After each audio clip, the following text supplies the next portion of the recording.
नमस्कार दोस्तों, कविता Yadav YouTube channel पर आप सभी का स्वागत है। संपूर्ण हिंदी विषय की तैयारी को आगे बढ़ाते हुए आज की क्लास में हम करेंगे हिंदी साहित्य के 100 अति महत्वपूर्ण प्रश्न, जो कि हर परीक्षाओं में बार बार पूछे जाते हैं और जिस भी परीक्षा में हिंदी साहित्य से संबंधित प्रश्न पूछे जाएंगे उन सभी के लिए ये क्लास मददगार साबित होगी। तो इन प्रश्नों को आपको रट लेना है, रट लो इन प्रश्नों को, ताकि आपकी परीक्षा में जब भी ये प्रश्न आपको दिखाई दे तो आप आसानी से उसका सही आंसर लगा सको। तो किसी भी स्टेट की टीजीटी पीजीटी परीक्षा हो या फिर एनटीए नेट की परीक्षा हो या फिर अदर कोई भी परीक्षा हो जिसमें साहित्य से संबंधित प्रश्न पूछे जाएंगे, तो इन प्रश्नों में से ही आपको काफ़ी सारे प्रश्न देखने को मिलेंगे। तो शुरुआत कर लेते हैं आज की क्लास की। तो प्रश्न नंबर 1 हम देखते हैं, संविधान के जो 8वीं अनुसूची में शामिल की गई 4 भाषाएं बताइए। तो संविधान की जो 8वीं अनुसूची में शामिल की गई उनमें चार नई भाषाएं बताइए। भाई नई भाषाएं पूछी हुई है, तो नई भाषाएं हम किन को कहेंगे? जो सबसे अंत में जोड़ी गई। तो जो सबसे अंत में जो है 2003 में, जो कि हमारा 92वां संशोधन हुआ था, उसमें जो है बोडो, डोगरी, संथाली और मैथिली, इन 4 भाषाओं को जोड़ा गया। इनको हम नई भाषाएं कहेंगे। उससे पहले जब शुरुआत में जो है संविधान में कुल कितनी भाषाएं को मान्यता प्राप्त थी? केवल 14 भाषाओं को। फिर उसके बाद जो है जब संविधान का 21वां जो संशोधन हुआ था 1967 में, तो उसमें केवल एक भाषा को जोड़ा गया था, जो कि सिंधी भाषा थी। सिंधी भाषा को उसमें जोड़ दिया गया था। फिर उसके बाद जो है 71वां संशोधन हुआ था हमारा 1992 में। 71वां जो संशोधन हुआ था 1992 में, तो इसमें जो है 3 भाषाओं को और अन्य जोड़ दिया गया था, जो जिसका नाम है नेपाली, मणिपुरी और कोंकणी। इन 3 भाषाओं को और जोड़ दिया गया था। ये सभी तथ्य आपको याद रखने हैं कि 21वें संशोधन में केवल एक भाषा को जोड़ा गया, सिंधी भाषा को, जो कि कब हुआ था? 1967 ईस्वी में। उसके बाद जो है जब 92वां संशोधन हुआ था 1971 में 3 भाषाओं को जोड़ा गया। फिर अंत में जो है नई 4 भाषाओं को और अन्य जोड़ दिया गया, जो कि 2003 में संशोधन के द्वारा 71वें संशोधन में 3 जो भाषाओं को जोड़ा गया, और जो 92वें संशोधन जो अंत में हुआ था जो है उसमें 4 भाषाओं को जोड़ दिया गया था। तो ये तथ्य आपको ध्यान रखने हैं, और इन तथ्यों को हम पहले भी बार बार कर चुके हैं, तो देख लेते हैं। इसीलिए मैं कहती हूँ कि बार बार रिवीजन से ही आपको है तथ्य याद रह पाएंगे, और जो है निरंतर अभ्यास ही सफलता का राज है। अधिक से अधिक प्रश्नों का अभ्यास करते हुए हम अपनी तैयारी को आगे बढ़ाएंगे। तो देख लेते हैं प्रश्न नंबर 2, भारतीय जो भाषाओं को कितने प्रमुख वर्गों में बांटा गया? तो भारतीय भाषाओं को कितने प्रमुख वर्गों में बांटा गया, ये आपको बताना है। तो भारतीय भाषाओं को 4 प्रमुख वर्गों में बांटा गया। उत्तर भारत में बोली जाने वाली बहुरूपीय परिवार की भाषाओं को आर्य भाषा समूह का नाम दिया गया। फिर दक्षिण की भाषाओं को द्रविड़ भाषा समूह कहा गया। फिर ऑस्ट्रो एशियाटिक परिवार की भाषाओं को जो है मुंडारी भाषा समूह कहा गया। उसके बाद पूर्वी तुर्की में रहने वाली तिब्बती और बर्मी नरजातीय भाषाओं को चीनी तिब्बती या नाग भाषा समूह के रूप में जो है कहा गया। उसके बाद देख लेते हैं आगे अगला जो हमारा प्रश्न है, प्रश्न नंबर 3, भारत में सबसे अधिक बोला जाने वाला जो भारतीय भाषाई समूह है वो कौन सा है? तो भारत में सबसे अधिक बोला जाने वाला भाषाई समूह कौन सा है? तो ये है इंडो आर्यन। उसके बाद देख लेते हैं भारत में सबसे कम बोला जाने वाला भाषाई समूह कौन सा है? वो है चीनी तिब्बती। ऑस्ट्रिक भाषा समूह को भाषाओं को बोलने वालों को क्या कहा जाता है? ऑस्ट्रिक भाषा समूह की भाषाओं को बोलने वालों को कहा जाता है किरात। ये आपको ध्यान रखना है। उसके बाद अगली हमारी एक पंक्ति है, ये पूछा हुआ है, ये किस लेखक द्वारा रचित पंक्ति है? जो जिन शासन भाषी भाषियों की मई कही जो सारू जो ये पंक्ति है भाई अपभ्रंश भाषा में है, तो थोड़ा सा पढ़ने में परेशानी हो रही है। तो इस दोहे को जो है किस रचनाकार द्वारा लिखा गया या किस रचनाकार का ये दोहा है? तो देवसेन जी का है। बढ़ते हैं आगे। अगला प्रश्न हमारा, चीनी तिब्बती भाषा समूह की भाषाओं को बोलने वालों को क्या कहा जाता है? तो चीनी तिब्बती भाषा समूह की भाषाओं को बोलने वालों को क्या कहा जाएगा? निषाद। निषाद कहा। उससे पहले हमने पढ़ा था कि ऑस्ट्रिक भाषा समूह को बोले जाने वाली जो भाषाएं वाले लोग होते हैं उनकी भाषाओं को क्या कहा जाता था? उनको कहा जाता था किरात। ऑस्ट्रिक भाषा समूह को ऑस्ट्रिक भाषा, ये आपको ध्यान रखना है। उसके बाद बात करें आगे, प्रश्न नंबर 8, अपभ्रंश के योग से राजभाषानी भाषा का जो साहित्यिक रूप, राजस्थानी है भाई, ये टाइपिंग मिस्टेक हो गया, तो ये राजस्थानी है।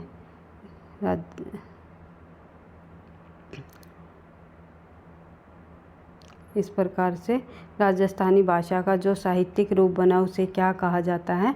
अपभ्रंश के योग से जब राजस्थानी भाषा में जो है अपभ्रंश भाषा का मेल कर दिया जाएगा तो वो कौन सी भाषा उसे क्या कहा जाता है? उसे कहा जाता है डिंगल। ये आपको ध्यान रखना है। और अपभ्रंश में जो है राजस्थानी को हटा करके अगर ब्रिज भाषा को जोड़ दिया जाए तो उसे हम क्या कहेंगे, क्या नाम देंगे? तो उसे हम कहेंगे पिंगल। ये आपको ध्यान रखना है। उसके बाद बात करें आगे, अगला प्रश्न है हमारा प्रश्न नंबर 9, एक नार पिया को भानी तन वाको सरगा जो पानी। जो ये पंक्ति है ये किस भाषा की है? तो ये ब्रज भाषा की है। बढ़ते हैं आगे, अगला प्रश्न है हमारा, अमीर खुसरो ने जिन मुकरियों, पहेलियों और दो सुपनों की रचना की है उसकी भाषा क्या है? तो उसकी भाषा जो है खड़ी बोली है। कहानी तीसरी कसम जिस फिल्म पर बन चुकी है किसने लिखी? तो ये कहानी जो है तीसरी कसम जिस फिल्म पर बन चुकी है वो किसने लिखी? तो फणीश्वर नाथ रेणु जी ने ये कहानी लिखी है तीसरी कसम। तीसरी कसम, मारे गए गुलफाम, ये इस प्रकार से जो ये कहानी लिखी है उन्होंने फणीश्वर नाथ रेणु जी की है। बढ़ते हैं आगे, प्रश्न नंबर 12, हिंदू मग पर पाँव न राख्यो का बहुते जो हिंदी वाक्यो, ये जो पंक्ति है ये किस लेखक की है? तो नूर मोहम्मद जी की है। बढ़ते हैं आगे, अगला प्रश्न देख लेते हैं, रीतिकालीन कवियों को कितने भागों में विभाजित किया जाता है? हम 3 भागों में विभाजित करते हैं, रीतिबद्ध कवि, रीति सिद्ध कवि और रीति मुक्त कवि। और ये जो विभाजित करने का जो श्रेय है किस कवि को, किस विद्वान को जाता है या किन्होंने इन 3 भागों में विभाजित किया है रीतिकालीन कवियों को? रीतिबद्ध, रीति सिद्ध और रीति मुक्त, इनका नाम है विश्वनाथ प्रसाद जी। बढ़ते हैं आगे, प्रश्न नंबर 14, किस विद्वान ने आदिकाल को जय काव्य काल कहकर पुकारा है? तो जय काव्य काल कहकर पुकारा है आदिकाल को, तो वो है रमाशंकर शुक्ल रसाल। रमा है भाई, ये रामशंकर शुक्ल नहीं है, ये थोड़ा टाइपिंग मिस्टेक है, रमा है, रमाशंकर शुक्ल रसाल। उसके बाद देख लेते हैं आगे, प्रश्न नंबर हमारी 15, मैं जग जीवन का भाग लिए फिरता हूँ फिर भी जीवन में प्यार लिए फिरता हूँ। ये इन पंक्तियों के में जो है अलंकार पूछा हुआ है तो इसमें विरोधाभास अलंकार दिया गया है। प्यार लिए फिरता हूँ, भार लिए फिरता हूँ, तो जिसमें हमें जो है उल्टा विलोमता का जो भाव दिखाई दे वहीं हमारा विरोधाभास अलंकार होता है। बढ़ते हैं आगे, प्रश्न नंबर 16, जायसी कृत चित्र रेखा नामक ग्रंथ का नायक बताइए? तो राजकुमार प्रीतम है चित्र रेखा जो नायक है, जायसी द्वारा जो ग्रंथ है चित्ररेखा।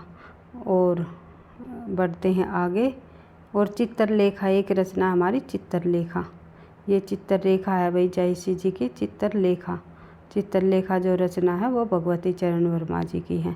ये भी आपको ध्यान रखना है क्योंकि मैंने जो है मिलती जुलती रचनाओं के अंतर्गत शायद ये हमारा रह जाता है, तो बहुत सारी रचनाएं और बची हुई है हमारी जो मिलती जुलती रचनाएं हैं, लेकिन हमने इंक्लूड नहीं की। तो बीच जो है हम जो है साथ साथ जैसे जैसे नाम हमारे सामने आएंगे तो उन सभी को हम देख लेंगे। भगवती चरण वर्मा जी की है ये भी आपको ध्यान रखना है। उसके बाद देख लेते हैं आगे, बच्चन जी की फारसी के किस कवि का प्रभाव है? बच्चन जी पर जो है फारसी के किस कवि का प्रभाव माना जाता है? तो उमर खयाम का प्रभाव है। कई बार परीक्षाओं में पूछा जाता है उमर खयाम का प्रभाव निम्नलिखित में से किस लेखक पर है? तो बच्चन जी पर, हरिवंश राय बच्चन जी पर। उसके बाद बात करें आगे, विद्यापति के पदों में प्रधान रस कौन सा है, तो श्रृंगार रस रहा है विद्यापति के पदों में। उसके बाद तार सप्तक का प्रकाशन कब हुआ, तो तार सप्तक का प्रकाशन जो है 1943 में हुआ। ये हमारा पहले तार सप्तक का प्रकाशन हुआ। फिर जो है द्वितीय सप्तक का जो प्रकाशन हुआ वो हुआ 1951 में। और फिर तीसरे सप्तक का जो प्रकाशन हुआ तृतीय सप्तक का वो हुआ था 1959 में। उसके बाद चौथे का हुआ था 1979 में। इन सनों को आपको बार बार रिवाइज करते हुए याद रख लेना है, क्योंकि कोई सा भी सप्तक का सन पूछा जा सकता है कि द्वितीय सप्तक का प्रकाशन वर्ष कब है और तार सप्तक का प्रकाशन वर्ष क्या है, या फिर चौथे तार सप्तक का जो वो है प्रकाशन वर्ष क्या रहा। तो कई इस प्रकार से परीक्षाओं में प्रश्न पूछे जाते हैं। बढ़ते हैं आगे। फूल नहीं रंग बोलते किसकी कविता है, तो ये केदारनाथ अग्रवाल जी की है, जो कि प्रगतिवादी कवि रहे हैं केदारनाथ अग्रवाल। और इनका जन्म जो है 1911 में हुआ, ये भी आपको ध्यान रखना है। उसके बाद देख लेते हैं किस बहुचर्चित प्रगतिवादी कवि ने कविता लिखा है,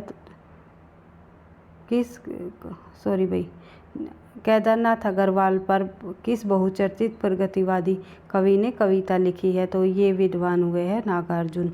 नागार्जुन भी एक प्रगतिवादी कवि रहे हैं। इन्होंने केदारनाथ अग्रवाल पर बहुचर्चित जो है प्रगतिवादी कविताएं लिखी है। बढ़ते हैं आगे। प्रवासी के गीत रचना का जो सन कब प्रकाशित हुआ, ये रचना प्रवासी के गीत जो रचना है वो है नरेंद्र शर्मा की। ये प्रकाशित हुई 1939 में।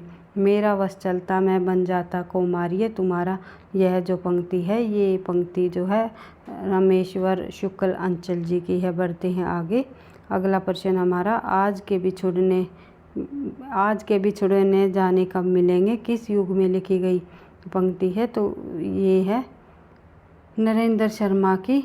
और किस युग में लिखी गई पंक्ति है भाई, ये है हमारी उत्तर छायावाद युग में। उत्तर छायावाद नरेंद्र शर्मा जी जो है उत्तर छायावाद युग के कवियों में शामिल है, तो ये आपको ध्यान रखना है।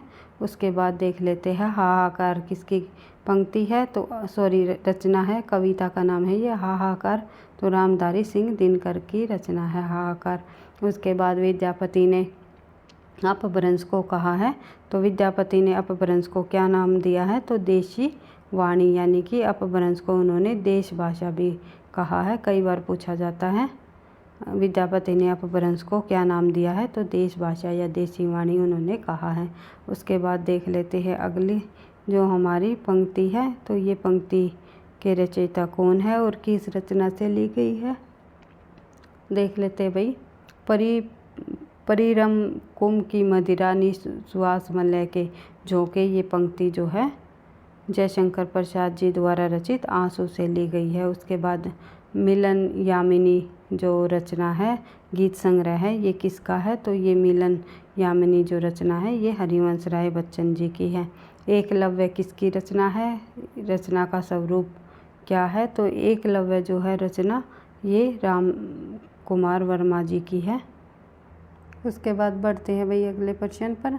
व्यक्तिवादी काव्य या वैतिक कविता के नाम से जाना जाता है कौन सा वाद, हालावाद। और सचेतन कविता के परिवर्तन कब और किसने किया, सचेतन कविता का जो परिवर्तन है वो 1964 ईस्वी में महीप सिंह जी ने किया। उसके बाद देख लेते हैं आगे। जयश्री के पश्चात काव्य को माना जाता है, क्या माना जाता है, क्षमाशोक्ति माना जाता है, समशोक्ति माना जाता है जयश्री के पद्मावत काव्य को। उसके बाद बात करें आगे। अगला प्रश्न हमारा सूफी शब्द की व्युत्पत्ति के किस शब्द को अत्यधिक मान्यता मिली है, तो सबसे अधिक मान्यता मिली है सूफ को, कि सूफ शब्द से ही जो है सूफी शब्द में निकला है। अलग अलग विद्वानों ने जो है सूफी शब्द की उत्पत्ति अलग अलग शब्दों से मानी है। तो देख लेते हैं आगे। अगला जो हमारा प्रश्न है प्रश्न संख्या 34। राम कुमार वर्मा ने जयश्री के गुरु जयसी के गुरु बताया है, यानी कि राम कुमार वर्मा ने जयसी के गुरु का नाम क्या बताया है, तो सैयद मोइनुद्दीन मुल्ला दाऊद जो है इनके गुरु का नाम है। उसके बाद बात करें आगे, प्रश्न संख्या 36, प्रेमचंद के कहानी संग्रह कौन सा है, तो मानसरोवर भाग 8 व गुप्तधन भाग 2 जो है प्रेमचंद जी के प्रमुख कहानी संग्रह है। उसके बाद देख लेते हैं प्रश्न नंबर 37, इस काव्य में समग्रतः एवं पूर्णतः व्यक्तिक चेतनाओं को ही काव्य में स्वरों और भाषा में संयोजा गया है। किस काव्य के बारे में कहा है, अभी हमने देखा था व्यक्तिकता की बात कहाँ पर आई है, हालावादी कवियों में। तो हालावाद का जो समय रहा है वो कब से कब तक माना जाता है, 1933 से लेकर के 1936 तक माना जाता है। सबसे पहले हमारा जो है आधुनिक काल के अंतर्गत भारतेंदु युग आया था 1850 से लेकर के 1900 तक। फिर 1900 से लेकर के 1920 तक जो है सरस्वती पत्रिका के आने से ही जो है 1900 से लेकर के 1920 कह सकते हैं, या 1918 भी हम कह सकते हैं। तो यहाँ तक जो हमारा द्विवेदी युग रहा। फिर जो है 1918 से लेकर के 1918 से लेकर के 1900 जो है 36 तक जो है हमारा छायावाद युग रहा, और इसी के बीच जो है हालावाद युग आया था। और उसके बाद जो है 36 से 43 तक प्रगतिवाद युग, फिर 43 के बाद जो है प्रयोगवाद युग, फिर नई कविता आई, फिर जो है समकालीन कविता और अन्य सारी जो ये कविता जो रचनाएं लिखी गई उसके अंतर्गत लिखी गई। बढ़ते हैं आगे, अगला प्रश्न हमारा प्रश्न नंबर 39, उन्मुक्त प्रेम काव्य या प्रेम व मस्ती के काव्य के नाम से जाना जाता है। इस युग को जो है हालावादी काव्य को उन्मुक्त प्रेम काव्य या उन्मुक्त प्रेम मस्ती का काव्य के नाम से भी जाना जाता है, हालावादी काव्य को। बढ़ते हैं आगे, कई बार पूछा जाता है इनमें से जो है निम्नलिखित में से प्रेम मस्ती का काव्य का जो कवि है वो कौन है, तो हरिवंश राय बच्चन प्रमुख कवि रहे हैं। हरिवंश राय बच्चन ही हालावाद काव्य के प्रवर्तक भी माने जाते हैं। बढ़ते हैं आगे, प्रश्न नंबर 40, इनमें अपनी ही मस्ती अल्हड़ता व अखड़ता है, इसमें किसमें कही गई है ये बात, ये है हालावादी काव्य में। उसके बाद हालावाद जो काव्य है उस पर किसका प्रभाव है, तो फारसी साहित्य का प्रभाव इसमें पड़ा है। उमर खयाम का इसमें पर प्रभाव है। बढ़ते हैं आगे, शाही रोमांस का कवि किसे कहा जाता है, शाही रोमांस का कवि जो है हरिवंश राय बच्चन जी को कहा जाता है। देख लेते हैं अगला प्रश्न, प्रेम और रोमांस का कवि किसे कहा गया है, तो प्रेम और रोमांस का कवि जो है रमेश्वर शुक्ल अंचल जी को कहा जाता है।